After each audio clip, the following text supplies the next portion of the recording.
സംസ്ഥാനത്ത് +2 പരീക്ഷയിൽ വിജയശതമാനത്തിൽ നേരിയ വർധനവുണ്ടായി. 77.97 ആണ് ഇത്തവണത്തെ വിജയശതമാനം. കോതമംഗലത്തെ വിവിധ സ്കൂളുകൾ മികച്ച വിജയശതമാനം നേടിയിട്ടുണ്ട്. കോതമംഗലം മാർബേസ് സ്കൂളിലെ ഐശ്വര്യ ദിൽജിത്ത് 1197 മാർക്ക് നേടി മുന്നിലെത്തി.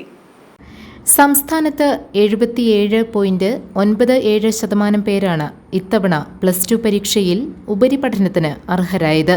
കഴിഞ്ഞ വർഷത്തേക്കാൾ വിജയശതമാനത്തിൽ നേരിയ വർധനവാണുള്ളത്. സേ പരീക്ഷ ജൂൺ 20 മുതൽ ജൂലൈ 29 വരെയും ഇംപ്രൂവ്മെന്റ് പരീക്ഷ ജൂൺ 29 മുതൽ ജൂലൈ 20 വരെയും നടത്തും.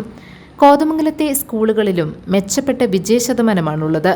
നിരവധി കുട്ടികൾക്ക് എല്ലാ വിഷയങ്ങൾക്കും A+ ലഭിച്ചു. മധുരം പങ്കുവെച്ച് കുട്ടികൾ സന്തോഷം പ്രകടിപ്പിച്ചു.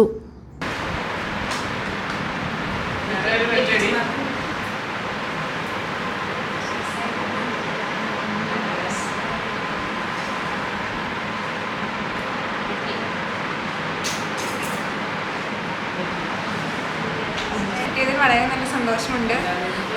സെൻറ് ഓഗസ്റ്റിൻസിലെ എല്ലാ ടീച്ചേഴ്സും നോൺ ടീച്ചിങ് സ്റ്റാഫ്സും പിന്നെ എൻ്റെ പേരൻസും ഫ്രണ്ട്സും എല്ലാവരുടെയും നല്ല സപ്പോർട്ടുണ്ടായിരുന്നു. വളരെ സന്തോഷമുണ്ട്. ഏറ്റവും കൂടുതൽ കുട്ടികൾ പരീക്ഷയെഴുതിയ മാർബേസിൽ സ്കൂളിൽ 41 വിദ്യാർത്ഥികൾ എല്ലാ വിഷയങ്ങൾക്കും A+ നേടിയിട്ടുണ്ട്.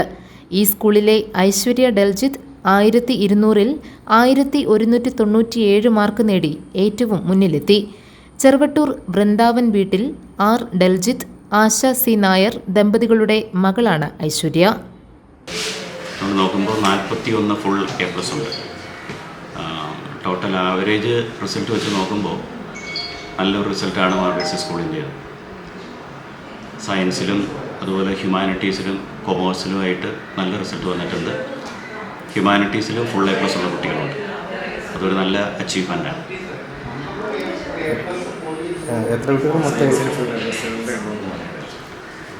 സയൻസിൽ ഫുൾ A+ വരുന്നത് ബയോളജിയിൽ 23 ഫുൾ A+ ഉണ്ട്.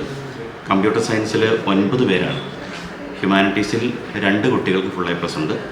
കൊമേഴ്സിൽ 7 കുട്ടികൾക്ക് ഫുൾ A+ ഉണ്ട്. അങ്ങനെ 41 ഫുൾ A+ ആണ് സ്കൂളിലുള്ളത്.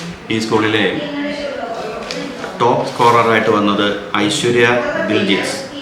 സയൻസ് ബയോളജിയിലെ കുട്ടിയാണ്. 1197 മാർക്കാണ്. 1200-ൽ 1197 മാർക്കുണ്ട്. 3 മാർക്ക് മാത്രമേ ആ കുട്ടിക്ക് കുറഞ്ഞു പോയിട്ടുള്ളൂ. കോട്ടപ്പടി മാർ ഏലിയാസ് ഹയർ സെക്കൻഡറി സ്കൂളിൽ 36 കുട്ടികൾ എല്ലാ വിഷയങ്ങൾക്കും A+ സ്വന്തമാക്കി. GTV news, Kothamangalam.